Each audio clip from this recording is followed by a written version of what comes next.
Tawid tayo dito sa ilog kasi tingnan nyo, daig pa tayo ng doge na ito. Ang galing lumangoy sa ilog. Wow! Another day, another gala na naman nga ni na mother dito sa Mindoro. At syempre, kasama na naman niya ang kanyang mga parents. O diba, talagang walang sinayang na araw si mother dito sa Mindoro. Kada araw talagang may mga gala silang pinupuntahan. Pero gano'n naman kasi talaga, since bihirang-bihira nga lang talaga makauwi dito at lalong bihira na nga lang maggala kapag umuuwi. Usually kasi kapag andito lang rin sa Mindoro, sa bahay lang rin nga tumatambay. Tapos syempre maghahanda lang naman kung ano-anong pagkain. Pero ngayon nga, ito nagplano sila maggala-gala kung saan-saan. Kita nyo rin nga itong dinaanan nila, ilog nga daw ito. Kaya tingnan nyo yung mga nakamotor na kasama ni mother. O diba, hirap na hirap rin talaga pagtawid sa ilog na yan. Grabe nga kasi ilang ilog rin talaga yung tinawid nila. Pero okay na okay kasi parang adventure pa nga yung nangyari dyan. Meron pa nga mga bumababa na angkas kasi syempre mas mahirap nga kapag may angkas pa. Kaya ayan, for the walk na nga lang din siya sa ilog. Apat nga pala na mga nakamotor yung kasama ni mother. Bale mga kapatid ni mother, tapos yung iba mga pamangkin nga niya. Pinauna rin nga ni mother ang mga nakamotor syempre, tapos saka nga sila gogorabel si McQueen kasi Diyos ko, easy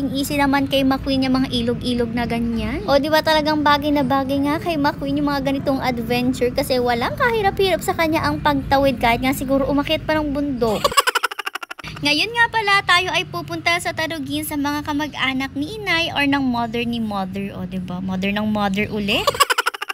Medyo malayo nga talaga siya, tapos tingnan nyo, ilog na naman nga yung tatawidin natin. Ganyan rin nga pala yung mga daan kasi nga itong area na to ay super layo na nga sa bayan, tapos bulubundukin. Kaya kung mapapansin nyo, halos wala talaga silang dinaanan na sementadong daan or highway, kaya puro ganyan talaga. Buti na lang nga kinain ng mga motor at hindi rin naman kasi talaga kataasan yung ilog, kaya naman hindi rin pinasok ng tubig yung kanilang tambutso. Ayan, after naman sa mga ilog, tingnan nyo, parang sumuot-suot sila dito sa may kagubatan. O diba, ang ganda-ganda rin naman talaga ng paligid, kaya okay lang nga na mag-stroll dito. Very fresh ang vibes, tapos syempre nakakatanggal din ng problema kapag dito kayo naggala-gala. Kasi alam niyo yun, ang ganda-ganda lang pagmasdan ng paligid. Syempre ang hindi mawala sa Mindoro ang mga palayan, at ayan talaga nadadaanan mo lang yan sa gilid-gilid at napakalawak rin talaga ng mga palayan dito ha. Eto na nga rin, finally nakarating na nga sila dito sa may Tarugin at syempre for the baba na nga sila sa pagkalaylay ng biyahe nila. Mga nangalay na nga yung mga paa, lalo na nga itong driver natin na naka-dress at naka-heels pa.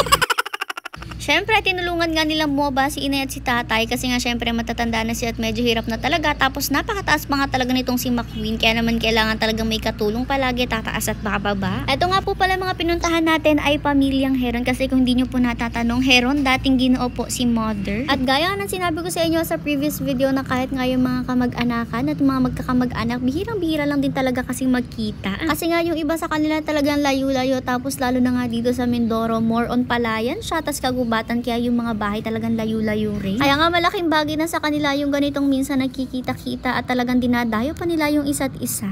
Eto nga po palang katabi ni inay na si Lolo na naka-blue eye, best friend or kaibigan po ni tatay. Dahil nga po nung medyo bata-bata pa sila, tumira nga daw po siya doon sa bahay ni na tatay noon. Kaya naging magkaibigan rin nga sila, at alam nyo ba, sabi nga niya napakabait nga daw ni tatay, at sa pagtira niya nga daw doon ay hindi nga daw siya napagalitan man lang or napagsabihan ni tatay. At medyo matagal na rin nga yung panahon na yun, kaya naman super happy nila na nagkita na ulit sila at nagkachika-chikahan ulit. Eto nga pala yung itsura ng pwesto ng bahay nila, mismo katabi nga lang ng palayan, kasi sabi ko naman sa inyo, talagang yung family nga ni mother dito mostly ay mga magsasaka. Syempre hindi rin mawala talaga yung mga doggies dito, at ang bait nga nitong isang to, tingnan nyo, talaga lumapit pa siya kay mother at kinis-kiss niya si mother. At ayan na nga, after nilang magmaritesan dyan at magkamustahan sa buhay, eto for dalabas nga sila dito dahil may traktura nga dyan. Eto nga daw yung traktura na mag-aayos ng daan dito kasi babago nga daw inaayos. So diba talaga naabutan pa nga natin. Very childhood vibes, diba? Kasi nung bata pa lang tayo, talaga tuwan-tuwa tayo sa mga ganitong traktura.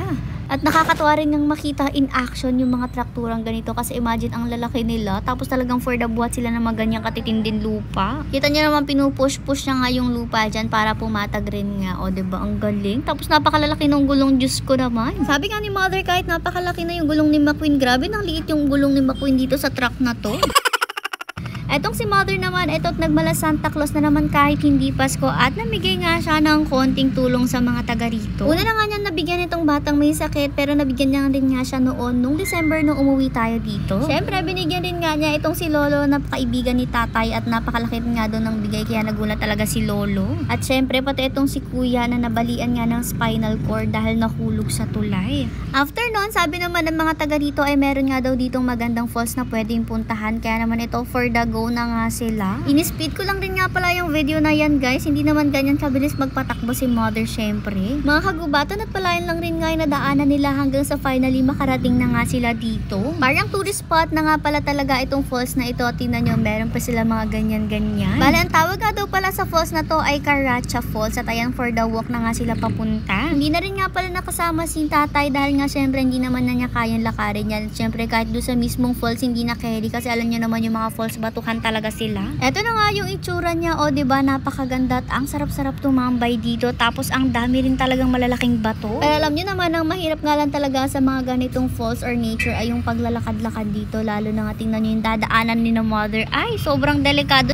Sabi ko nga buti na lang hindi nadula si mother, may hawak pa nga daw siyang dalawang phone, tapos ganyan lang yung dadaanan, tapos medyo madulas pa kasi kita nyo may lumot-lumot. Pero super worth it kasi grabe, sobrang ganda talaga ng falls, ang sarap pagmasda ng tubig at ng paligid. Para mga naging mountaineer nga sila kasi grabe mga inakyat-akyat nila dyan para lang makarating doon sa pinakapabagsak talaga ng falls. At eto na nga siya, nakarating na sila, diba, sobrang ganda talaga. Alam mo yun, para sa mga movie ka lang makakita ng mga ganito katataas na falls. Pero syempre dapat doble ingat rin kasi sobrang lakas rin talaga ng pagragasa ng tubig. Tingnan nyo nga, meron pa dito mga nagawa ng mga batong pinagpatong-patong, sobrang galing. Kaso itong isang to hindi na kineri, ayan bumagsak na nga siya, habang itong isa grabe ang galing, nakatayo pa rin. Napakataas nga ng falls na to at sabi rin nga ni mother sobrang lamig rin daw since bukal nga daw siya. Pero grabe, sobrang lakas talaga ng pagka-falls na to, tapos sobrang ganda rin talaga ng pinakailalim niya. Makikita mo talaga na malinis yung tubig kasi green na green talaga yung tubig niya. Tapos nagulat na lang si mother, etong si Tito biglang naliligo na dito. Ay, sino ba naman kasing papalampasin yung pagkakataong ganito? Ay, ang ganda-ganda ng falls at ang sarap din talagang liguan. After nga nilang magmuni-muni dyan at tumambay, nagpicturean pa nga sila dito sa may pinakalabas na nakalagay ay Caracha Falls para naman may pakita sila na talaga nanggaling sila dyan. Ang dami rin ng mga doggies dito sa may labasan. Tingnan nyo, ang cute kasi talaga nagkukulit-kulitan pa sila at in fairness may mga puti rin. Mukha namang happy-happy rin naman itong mga doggies na ito dito kasi tingnan nyo ang saya sila na nagkukulitan dyan. After nun, bumalik na nga ulit sila dito sa mga kamag-anak nila sa Tarugin at tingnan nyo, nagkalokohan pa nga dito.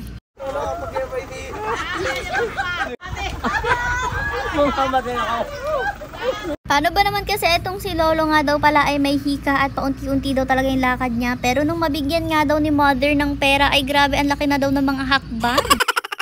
Parang kala mo talaga hindi napapagod at hindi hinihika sa paglalakad at siya pa talaga yung nag-akay dito kay tatay. Nakakatuwa, biglang lakas diba nung mabigyan ng konting tulong. Pero syempre malaking tulong na yan sa kanila kasi lahat talaga sila dito matindi yung paghihirap para kumita lang ng pera. Eto na nga, pauwi na tayo at syempre balik na nga ulit tayo dito sa may mga ilog-ilog. Nakakatuwa nga kasi habang nadaan nga dito itong mga motor, nakita nga ni mother na meron din nga ditong doggy na palangoy-langoy at tumatawid rin sa ilog. O diba ang galing niya? Yan pala, kasama nga niya yung amo niya, ayan yung naglalakad din dyan sa gilid at tuwing dadaan nga daw dito yung amo niya kasama rin nga daw siya lagi kaya talagang sanay na rin siya dito. Nakakatuwa rin naman yung adventure natin for today at abangan nyo na lang ulit sa susunod na mga araw yung mga adventures pa ni mother at ni McQueen dito sa Mindoro.